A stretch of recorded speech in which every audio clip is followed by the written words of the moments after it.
Around 78 years ago, the world was shaken by a murder so gruesome that it continues to haunt true crime enthusiasts and historians to this day. A mutilated body posed like an art piece in a Los Angeles neighborhood. The victim of the tragedy, Elizabeth Short, who wanted nothing more than to claim the stage in the City of Stars. But instead, her story went on to haunt investigators for years. Just who could have committed such an atrocity? And more importantly, how did the LAPD let the man responsible walk the streets of Los Angeles without any consequences? In this video, we'll uncover the shocking details of the Black Dahlia case, the long line of suspects, and the years-long investigation. Elizabeth's troubles began long before that horrific day. Her early life was riddled with hardship. In 1929, when she was just 6 years old, the stock market crash wiped out her family's savings. Soon after, her father mysteriously vanished. His abandoned car was found near the Charlestown Bridge, and he was presumed to have died by suicide, leaving young Elizabeth and her family to fend for themselves during one of the most difficult periods in American history. However, a decade later, Short's mother received an apology letter from her husband, admitting that he had a new life in Northern California. Of course, his clarification brought no peace to Elizabeth, who was already dealing with the emotional scars of abandonment. By the time she was 16, she had begun to suffer from respiratory issues. To add to her troubles, her life became a series of relocations. First, she moved over to Santa Barbara, a place she called home for a brief period since she was arrested for underage drinking and was sent over to her mother by the authorities. Later, she moved to Florida before returning to LA to pursue her acting dreams. Little did she know that only 6 months later, her pursuit of the spotlight would lead her to her tragic fate. On January 15, 1947, 22-year-old Elizabeth Short was brutally murdered and left on the side of the road in an undeveloped Los Angeles neighborhood. Her body was badly mutilated and was cut in half with surgical precision. The most shocking part? There wasn't even a single drop of blood at the scene. That morning, a young mother was out on a walk with her kid in Limert Park, an underdeveloped area. For her, it was just another day until she caught sight of Elizabeth's lifeless body. At first, the women thought it was a mannequin, but as she walked closer, a creeping fear took over. The distorted position of the limbs simply seemed too unnatural. And, unfortunately for the unsuspecting mom, that voice in her head was right. It wasn't a mannequin, but a mutilated corpse posed like an art piece. I would not be going to get my shoes repaired after that. I would say that if I saw something as traumatic as this, I'd probably need to, go home and sit down for a little bit. But it is weird to be the first person to arrive on the scene, because when you call in, you are going to be the first suspect, usually. Short's body had been severed at the waist with surgical precision. Her internal organs were removed, and the blood from her body had been drained. Her face was another story, a spine-chilling slash running from ear to ear. According to the Los Angeles Times, she was face up, a few inches from the sidewalk, just north of the middle of the block. Her blue eyes were open. Her hands were over her head with her elbows bent at right angles. Her knees were straight and legs spread. Flies were hovering around the body. And just like that, the news spread like wildfire. Reporters rushed to the crime scene to get their exclusives, while the authorities scrambled to isolate it. It seemed like everyone understood that this was going to be a big case. Yikes. Gruesome! One thing to mind from that, if you wade through all the grisly details, which are upsetting, is that whoever did this had surgical skills. This was not committed by someone, who just picked up a knife at the hardware store. This is somebody who knew what he was doing. He knew anatomy. Sure.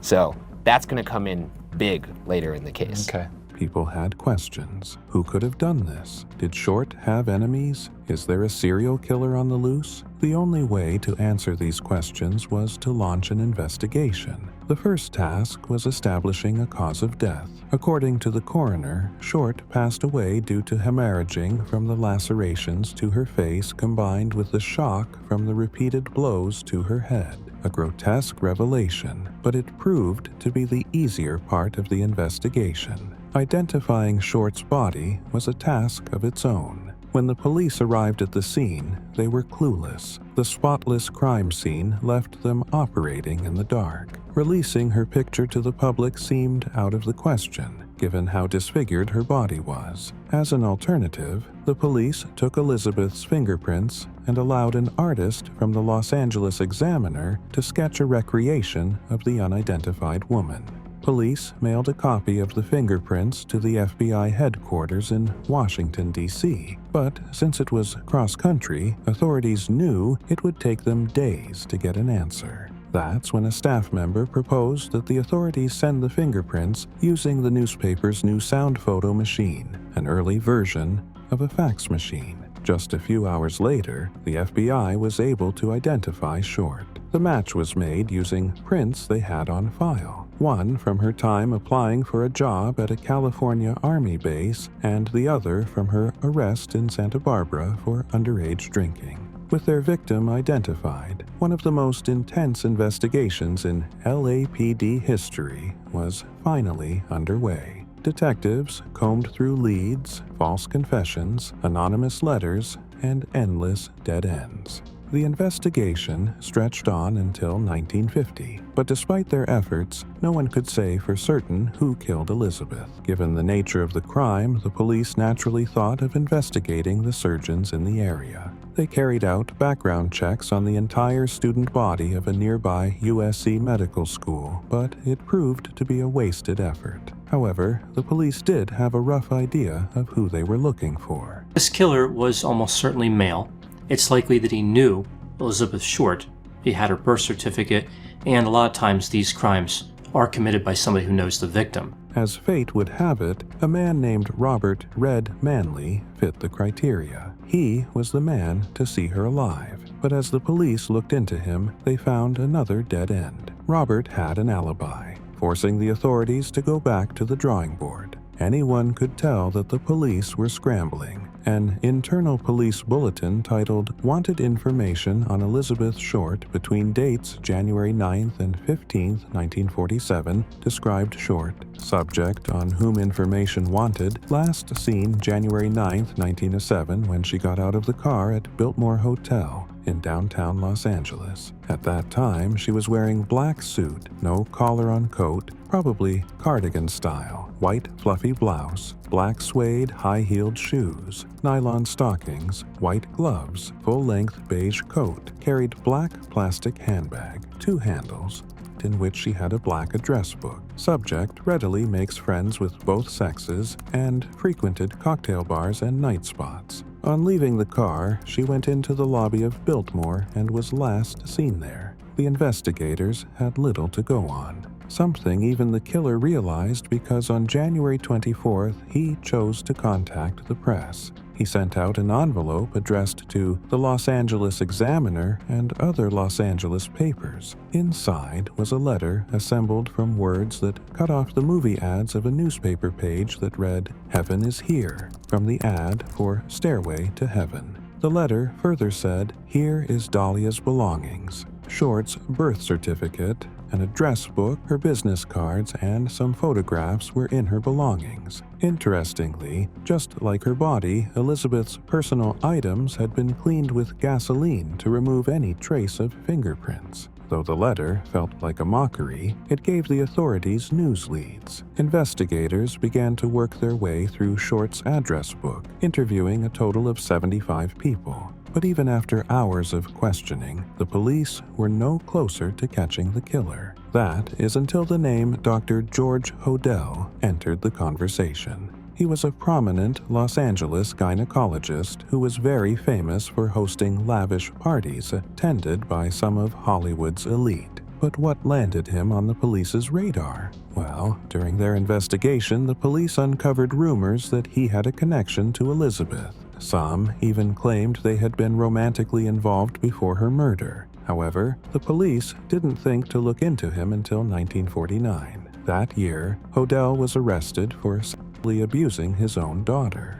Back in '49, a 3-week trial. He beat the case, but basically there were 3 witnesses present, adults, and So he was a powerful, what they called in that day, a high jingo. A grand jury listed Hodel as one of the primary remaining suspects in the Black Dahlia case, and so the LAPD decided to exhaust all options to catch him. They wiretapped his house, and what they heard would drastically change the course of the investigation. Supposin' I did kill the Black Dahlia. They couldn't prove it now. They can't talk to my secretary anymore because she's dead. Killed her. Maybe I did kill my secretary. Those words were the closest thing to a tangible confession that the LAPD had gotten during their months working on the case. Still, despite the damning statement, the police faced a huge obstacle. There was no physical evidence tying Hodel to the crime,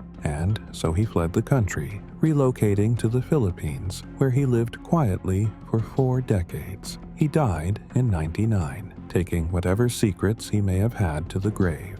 And you allege that it's your father who did this. How did you go about investigating your own father on this case? My father died in 1999, and certain effects came into my possession. And then he was a remarkable man, and of course the first third of my first book goes into the heavy biographics.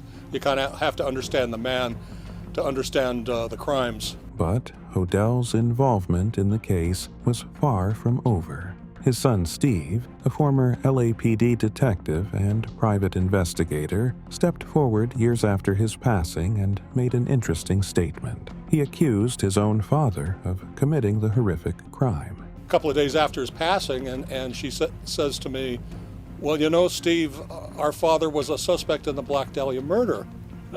I said, "What the hell are you talking about, Tamar? Where is this coming from?"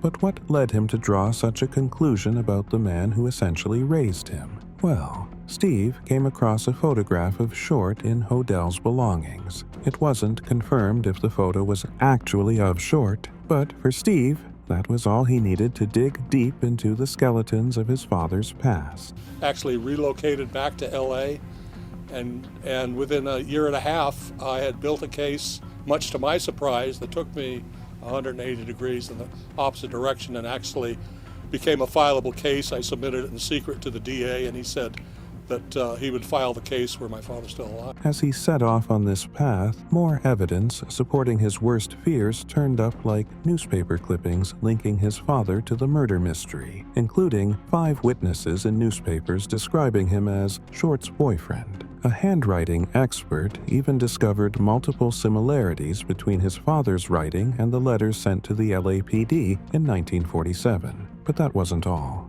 Steve found receipts for bags of cement his father had purchased just days before Elizabeth's murder. A bone-chilling discovery since the authorities had uncovered a similar cement bag next to the mutilated body. In 2018, Steve even told the South Pasadenan that he had found a 70-year-old letter from a former police informant, which stated that the killer's name was G.H. And I started digging in, and eventually I built a case that would, basically open the door to the secret files, which nobody knew anything about.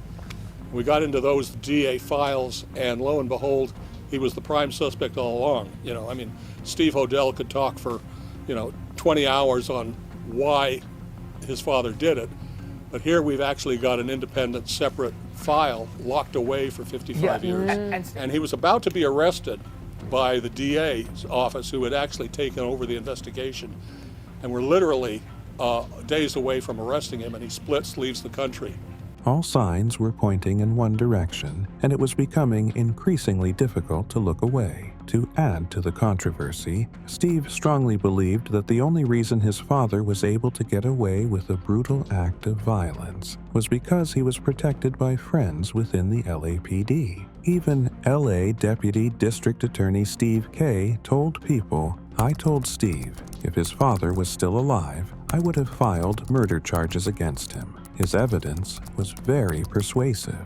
Despite the clues, the confessions, and the mounting evidence, no one was ever officially charged with Elizabeth Short's murder. To this day, the tragic story of the Black Dahlia remains one of the most haunting unsolved cases in American history. leaving behind a long list of questions, but more importantly, a killer on the loose. Who do you think is responsible for cutting short Elizabeth's life? Drop down your theories in the comment section below. Don't forget to leave a like and check out this next video. We'll catch you next time with another video.